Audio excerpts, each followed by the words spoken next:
కేరింతలు లెక్క చేయకు, పళ్ళున్న చెట్టుకు అలవాటేగా.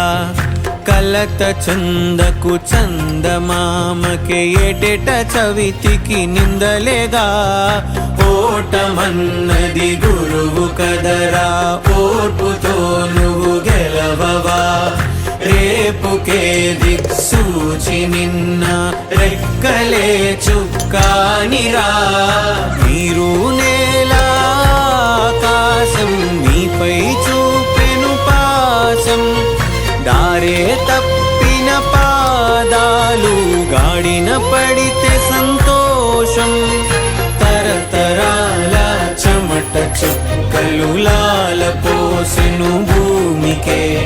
బాధ్యతగా కొనసాగినాదో నైవేద్యం